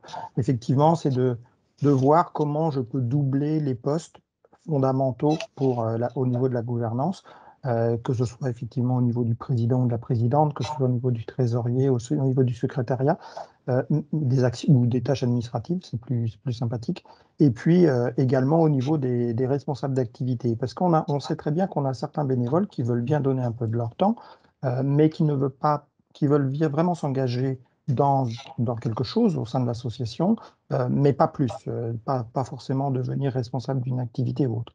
Ce qu'on a constaté également, et ce que font beaucoup de relais amicaux au niveau du choix des membres du conseil d'administration, parce que moi je suis le premier aussi à dire que être administrateur, mais ne pas être acteur au moment de prendre des décisions n'a pas de sens. Et donc on choisit les relais amicaux et on choisit plutôt de prendre et de confier le poste de responsable, enfin d'administrateur, à des personnes qui sont, comme le disait M. Charbonnier, engagées dans l'association, qui donnent du sens au mot engagement, et puis qui sont aussi, je dirais, responsables d'activité, et parce que sont au cœur, je dirais, de la vie de l'association. Ce sont eux qui accompagnent peut-être un petit groupe de bénévoles dans leur mission, on leur donne aussi de l'importance, on leur donne la reconnaissance quelque part, et qui sont aussi en capacité de prendre des décisions lors d'un conseil d'administration. Et de plus en plus, l'exemple du Mans, effectivement, d'avoir supprimé le bureau, c'est une façon de faire qui est effectivement tout à fait adéquate à la situation. Et pour avoir participé au dernier conseil d'administration, c'est vrai que c'est clair, tout le monde participe, et la notion de participer est vraiment importante, parce que souvent on a des associations où effectivement tout repose sur le président ou la présidente, mais y compris dans la décision. On sait que c'est lui qui aura peut-être le dernier mot s'il y a un désaccord, mais parfois dans certaines associations, c'est lui qui décide, et les autres n'ont pas forcément un vrai droit de parole, ce qui est regrettable. Et puis, ce qu'a noté Anne-Laure également, et que je partage totalement, c'est aussi la notion d'accompagnement et de formation. Nous, aujourd'hui, on a mis en place, et on va la tester pour la première fois début janvier, on assure depuis déjà quelques années, mais j'ai souhaité revoir le modèle, on assure une formation des présidents et présidentes. Parce qu'il y a deux notions qui sont importantes, c'est effectivement le savoir-faire et le savoir-être. Et en tant que nouveau président ou nouvelle présidente, comment je dois faire, quelles sont mes missions, qu'est-ce que je dois faire, comment apprendre à déléguer, et quelles sont mes responsabilités, ce que je dois faire et ce que je ne dois pas faire. Et aussi, donc cette formation, elle a été créée et avec un partenaire, avec moi-même, mais aussi avec des bénévoles, présidentes et présidents, qui savent ce que c'est que être président et présidente d'une association, et qui savent ce qu'il ne faut surtout pas faire, ou au contraire, ce qu'il faut privilégier, ce qu'il faut faire. Donc on va tester cette nouvelle formation début janvier. J'espère qu'elle répondra aux attentes. Et puis c'est aussi un accompagnement à tous les outils. Je crois que c'est Julien qui parlait des outils numériques, etc. C'est aussi un accompagnement aux outils numériques qui sont mis à disposition au sein de l'association. Et puis tous les acteurs au sein de Malakoff Humanis, par exemple, on a un service juridique, on a un service assurance. C'est expliquer. C'est avoir leur soutien sur des problématiques qui sont propres à nos associations. Et ça, c'est vraiment, comme je crois que c'est Elisabeth que tu évoquais cette piste-là. C'est vraiment important, effectivement, qu'on puisse avoir ce soutien parce qu'on sait qu'on a affaire à des professionnels. Et nous, en tant que retraités bénévoles, parfois, on se dit, est-ce que j'ai toujours les compétences parce que je les avais effectivement en tant que professionnel, mais est-ce que je les ai toujours? Et parfois, c'est la question qui revient au niveau des bénévoles. Et le fait de pouvoir être accompagné par des... Alors, nous, on a la chance d'avoir des services juridiques, mais c'est peut-être vrai aussi au niveau des autres structures qui sont présentes ce soir. Et puis, comme vous le disiez tout à l'heure, c'est peut-être aussi pouvoir se faire accompagner à travers du bénévolat de compétences, effectivement, sur la partie juridique, sur la partie trésorerie ou assurance, qui sont des sujets importants en tant que président. Après, sur la notion, il y a un sujet que je crois que c'est Julien qui en a parlé, qui a parlé à un moment de la préfecture. Et il faut quand même pas oublier que effectivement, on peut faire de la coprésidence, on peut faire voilà, du collaboratif, hein, ou de la gouvernance collaborative, ce qui, moi, en soi, ne me dérange absolument pas. Et je trouve ça intéressant, effectivement, d'avoir un ensemble d'acteurs autour de cette gouvernance pour que ce soit favorable pour tout le monde et pour l'association. Mais c'est vrai qu'au niveau préfecture, on doit avoir effectivement une personne représentative de l'association. Au niveau, la responsabilité juridique, elle reposera sur une personne. Voilà, on n'a pas encore, le modèle, il n'est pas encore assez évolué, ou peut-être qu'il va devoir évoluer. Je crois que c'est Julien qui disait qu'il va falloir faire évoluer les choses, mais peut-être qu'effectivement, il faut accepter que demain, une association, elle ne repose pas forcément sur une personne. Bah, tout dépend de l'association, effectivement, et qui la compose. Mais quand on a effectivement des associations, et les seniors sont quand même très présents sur le milieu associatif, quand on a des seniors qui sont retraités, certes, qui ont des compétences, etc., mais qui sont avant tout retraités, et qui ont envie, comme le disait Vincent, qui ont envie de vivre aussi une vie de retraité bien, quoi, bien vivre sa retraite. Effectivement, il faut peut-être revoir le modèle parce que aujourd'hui, on préfère que la responsabilité de l'association elle soit portée par plusieurs plutôt que par une personne. Voilà, donc c'est comme ça qu'on peut imaginer aussi les choses. Et puis, dernière chose, et je laisserai la parole à d'autres qui ont levé la main, c'est aussi comme le disait Julien, c'est peut-être ne pas rester seul dans son coin, à trouver des solutions, parce que parfois, ce n'est pas toujours facile de trouver des solutions. Soit on le fait avec des acteurs de ses propres structures, et ce que moi j'essaie de faire, j'essaie toujours d'impliquer les bénévoles et les présidentes et présidents dans les décisions et dans les façons de faire, et avec mon équipe, mais c'est aussi avec les partenaires, tel qu'on peut le faire aussi avec le Gérontopole, mais aussi avec des partenaires, et pourquoi pas demain la DMR, pourquoi pas Bénévolte avec qui on travaille déjà et d'autres structures telles que France Bénévolat, etc. Donc c'est vraiment important que chacun effectivement s'organise comme il le souhaite, parce qu'il faut respecter ce choix-là, mais qu'effectivement on puisse avoir des moments d'échange où qu'on puisse faire appel aussi aux uns et aux autres sur des problématiques bien spécifiques, ou tout simplement, parce que, comme le disait Anne-Laure, la crise Covid a quand même eu un impact sur les bénévoles.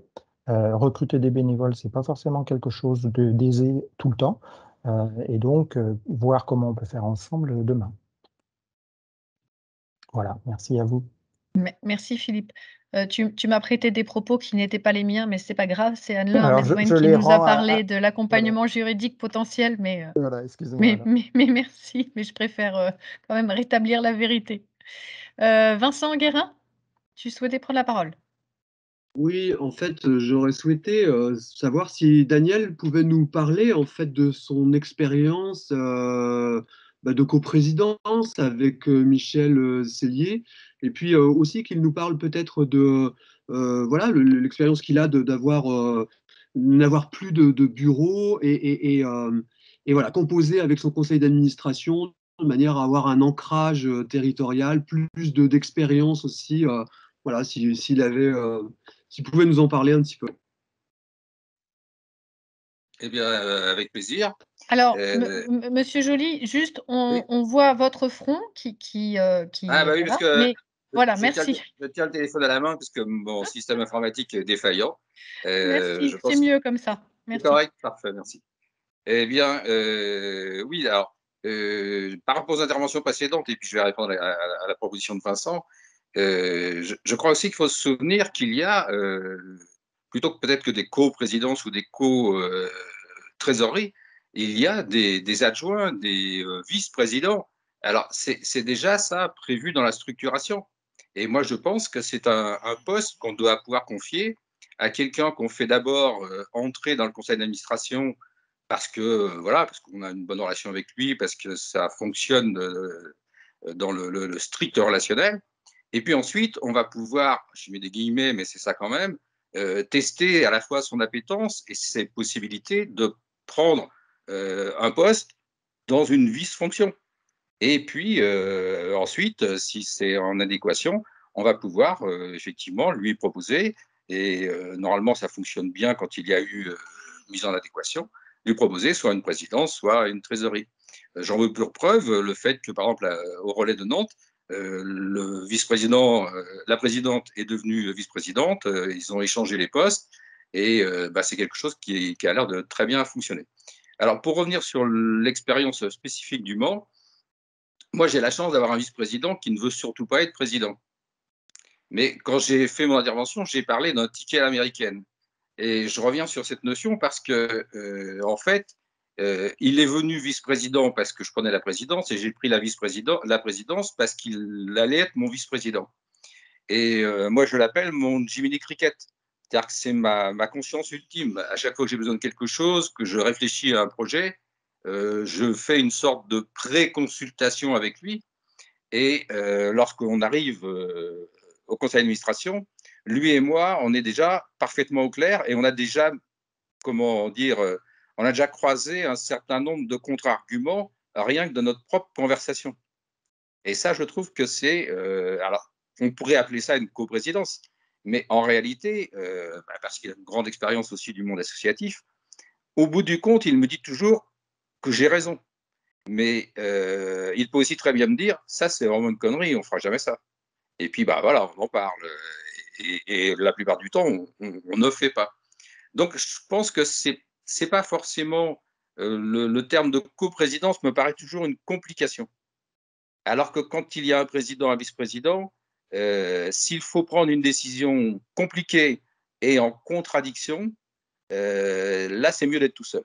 Alors c'est vraiment un point de vue très personnel, mais je pense que quand la décision est difficile à prendre, c'est encore plus compliqué quand on est deux sur le même niveau de l'échelle.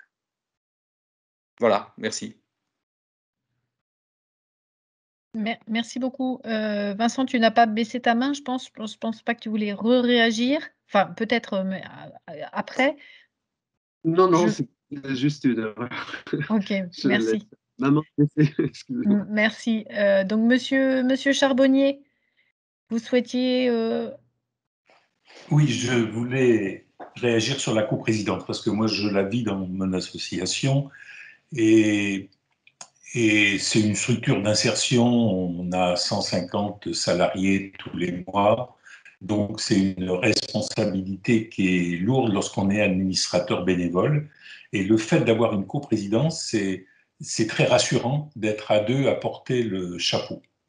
Et je soulève deux choses, mais qui ont déjà été évoquées. Il y a deux contraintes aux coprésidences. Il y a une contrainte d'abord légale.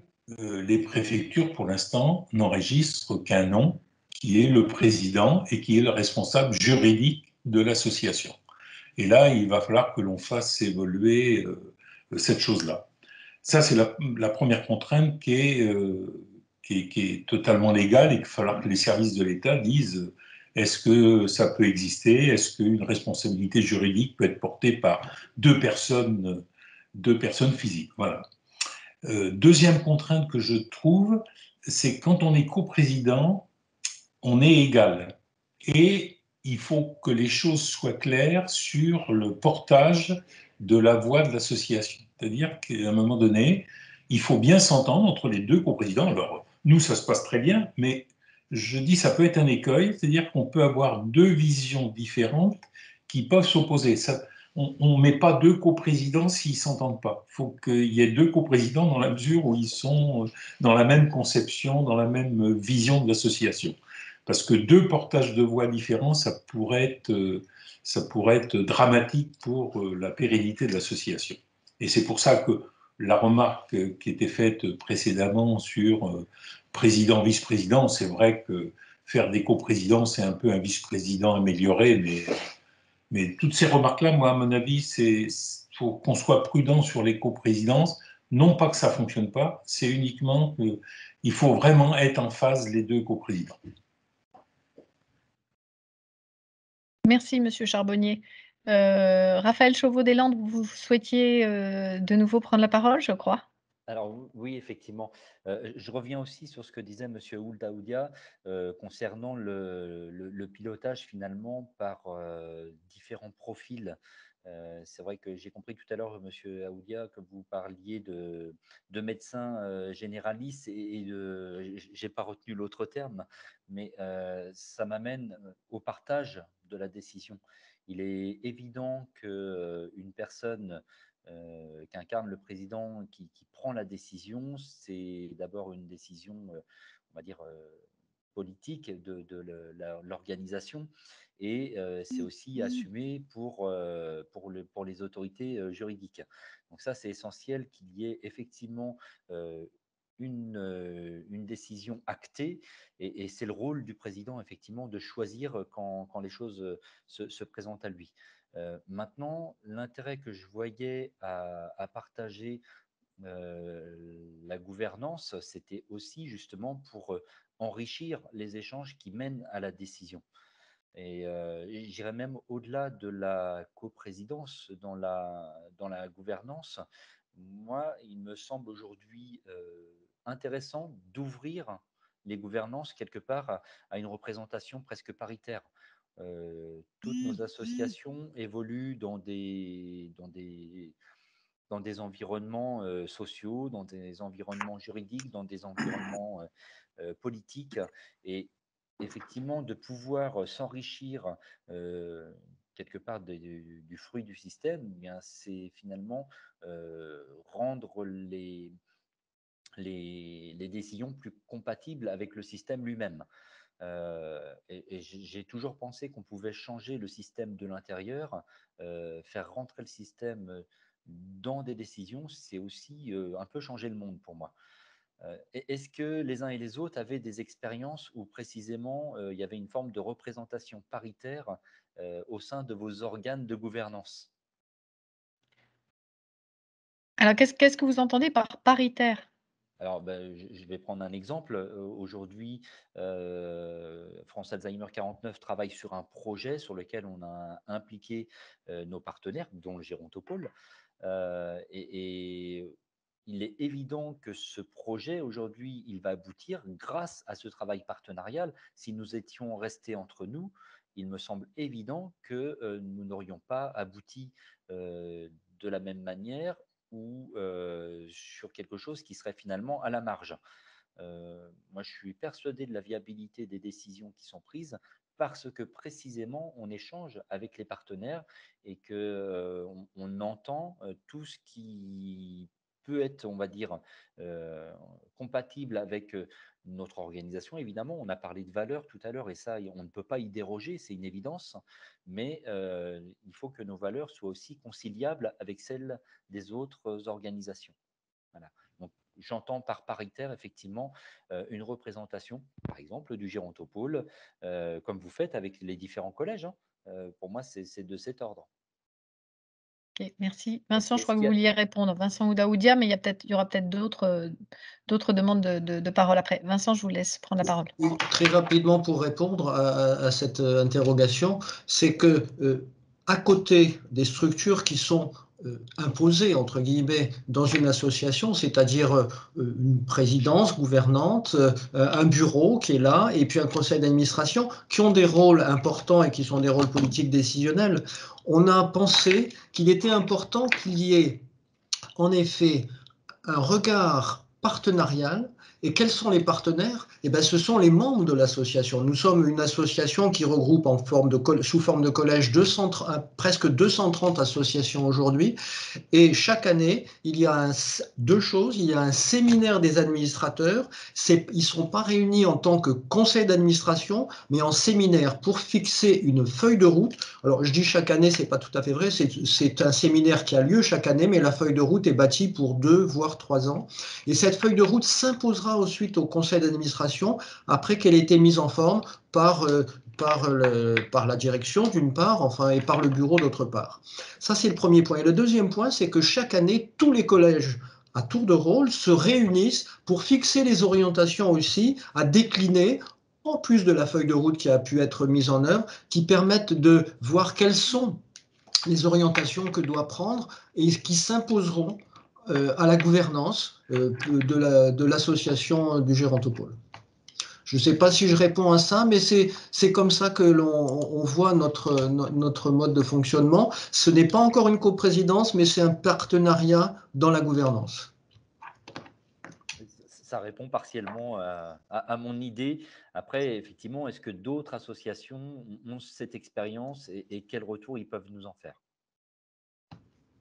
Alors là, la question est ouverte. Donc, est-ce que d'autres participants souhaitent témoigner en fait de leur expérience?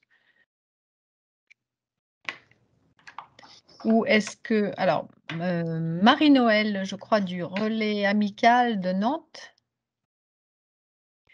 Je n'ai que votre prénom, donc je suis désolée, mais je vous invite à parler quand même, mais votre micro est fermé. Marie-Noël?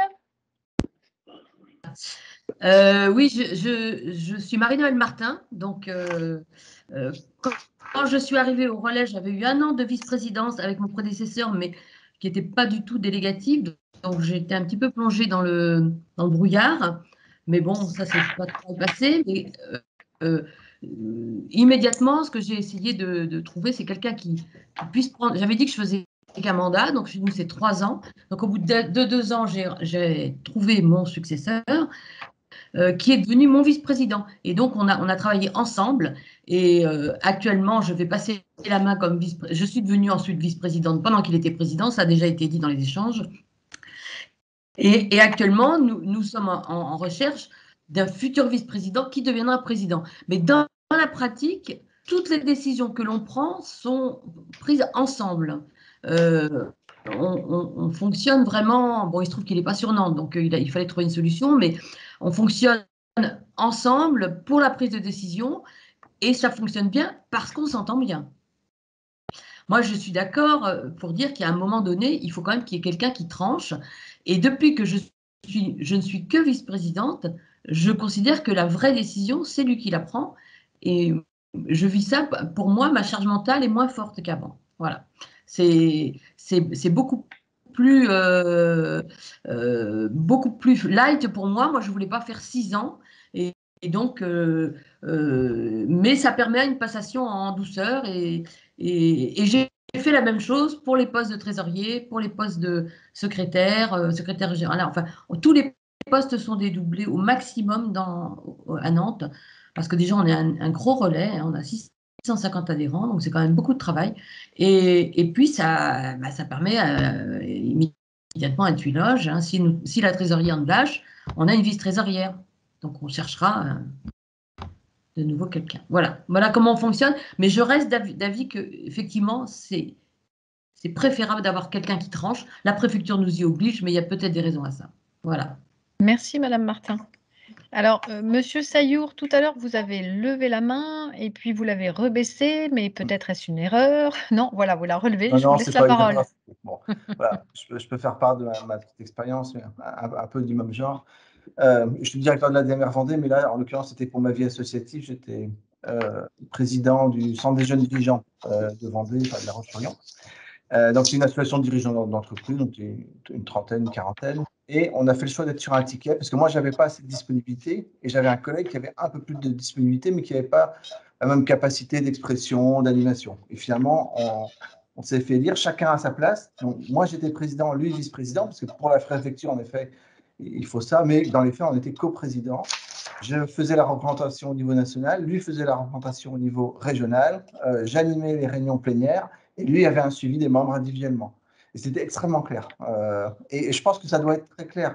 Après, parce qu'on était aussi dans une association professionnelle, hein, il fallait qu'on soit clair. Et dans la vie, évidemment, ça ne se passe pas toujours comme on aimerait. Et il y a eu un conflit, et on a eu à gérer un conflit. Et bien là, en l'occurrence, on a été deux, c'était très intéressant qu'on puisse en parler ensemble pour traiter ce conflit. Et là, ce sont les coprésidents qui sont intervenus et qui ont pu animer et porter une position finalement plus forte à deux que si on était tout seul. Voilà, petite expérience que d'autres peuvent vivre également sûrement. Merci beaucoup, Monsieur Saillot.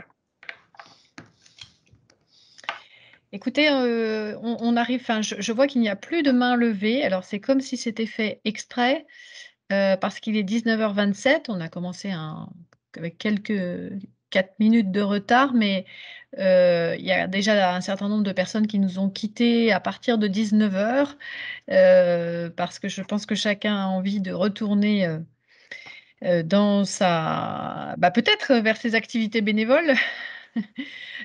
Ou dans sa famille, ou en tout cas vers ses activités personnelles. Donc, sauf si les uns ou les autres vous souhaitez ajouter quelque chose ou conclure, ou voilà, n'hésitez pas à le faire, à lever la main maintenant pour que je puisse vous donner la parole.